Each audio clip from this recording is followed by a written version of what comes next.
All right, boys. Some news today. Might be unfortunate news, might be fortunate news, depends on who you ask. But Geno Smith has been named the starting quarterback, the quarterback one. Everyone knew it was gonna happen, but like, come on.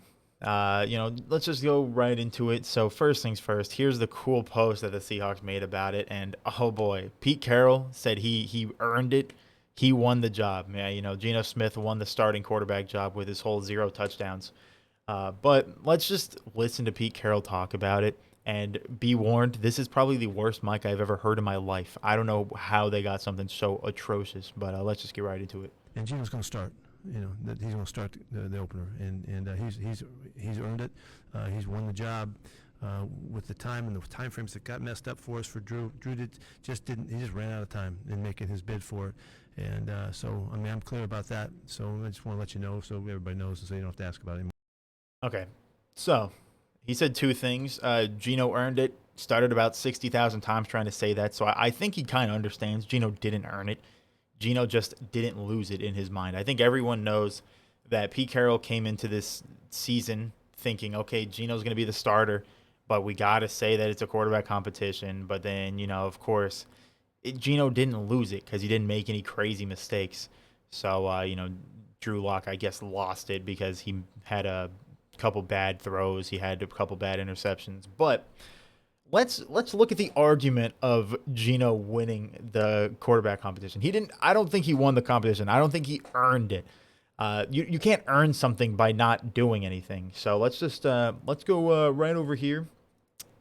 We got the stats, the preseason stats for quarterbacks. We got Geno Smith right here, 23 for 39, 256 yards, 0 touchdowns, 0 interceptions, 4 sacks. All right. Now, we go over to Drew Lock. He's right here, number 4. He only played in 2 games, 24 for 39, 1 more completion on the same amount of attempts, 273 yards, which is how many did Geno have? 256. More yards, more completions, same amount of attempts, 3 touchdowns, 3 interceptions, 2 picks. And I will say, I think those 3 interceptions should be 1.5 interceptions because the one that bounced off his receiver is not his fault. The one where he tried to throw to Eskridge and Eskridge just didn't come back to the ball is like half his fault because it wasn't a great throw, but it shouldn't have been an interception because if Eskridge went to the ball, it would have just been batted down. So I'm saying he had 3 touchdowns, 1.5 interceptions, 2 sacks. One of those sacks was his fault, and it ended up being the game-losing turnover. But, I mean, Drew Luck, let's just think about this in context here, right? So in the first game that the Seattle Seahawks played against the Steelers, there were 10 points scored by Geno Smith, okay? 10 points were scored by Geno, 15 were scored by Drew Lock in pretty even time, right? In this game, because God knows Geno didn't score any points against the Bears, this game Geno Smith had only 1 drive, but he scored 3 points, and Drew Lock scored 23. So in 5 quarters of play, let's just give Geno, I guess, let's say 4.5 for Geno. In 4.5 quarters of play for Geno Smith, he scored 13 whole points. In, let's say, 5 total for Drew Lock, he scored 38 points. Let me be honest. Even though it's maybe in half a quarter, Geno Smith could have scored those extra 25 points that he needed, but I'm just saying 38 is more than 13, and when we watched Drew Lock, it was way more fun. But it's a very interesting statement by Pete Carroll saying that Geno Smith won the quarterback competition. He won the spot. He earned it. I don't think he did. I think everybody and their moms knows that Pete Carroll came into this training camp wanting Drew Lock to play. Or not wanting Drew Lock to fail. He wanted Geno Smith to play. He wanted Geno Smith to be the guy that's going to not turn over the ball. Let us run the ball. Even like I want to run the ball. I like Rashad Penny. I like Ken Walker. I like DJ Dallas and Travis Homer. Both showed out in the preseason. But Pete Carroll wants to run the ball. Have a boring quarterback that's not going to take any risks. He's not going to be the reason you lose, but he's not going to be the reason you win. And then you want your defense that can't get a stop to save their life to try and win you the game. This isn't the Legion of Boom days, all right? We got absolutely mollywopped by every single team we played in the preseason because, the whole play zone and play off and then tackle and, bend, don't break type of attitude doesn't work when you can't tackle.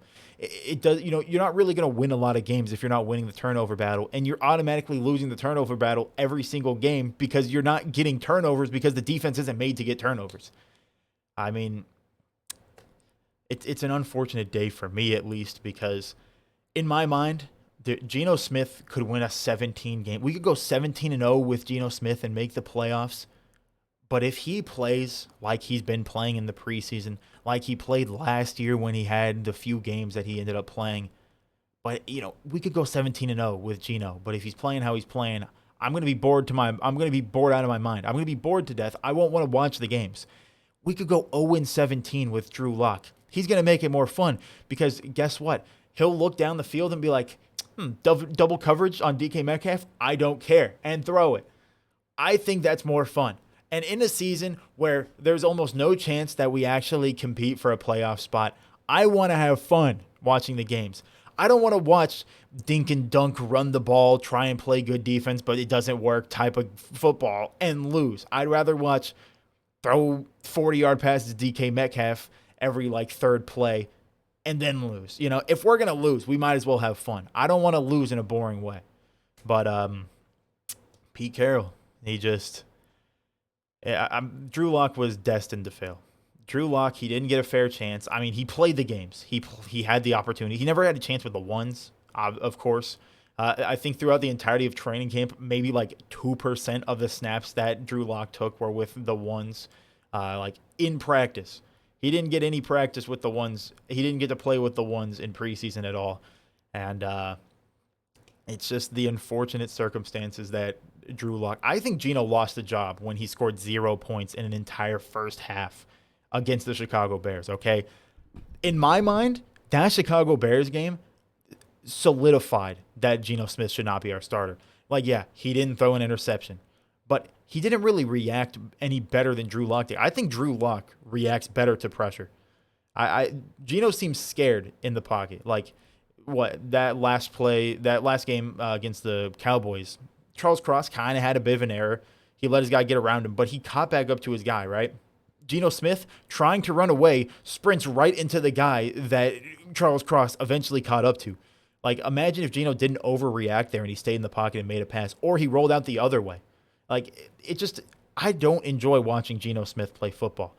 I mean, it's just so unfortunate. Drew Lock is so much more fun. Geno Smith, he got it, though, because Pete Carroll is boring.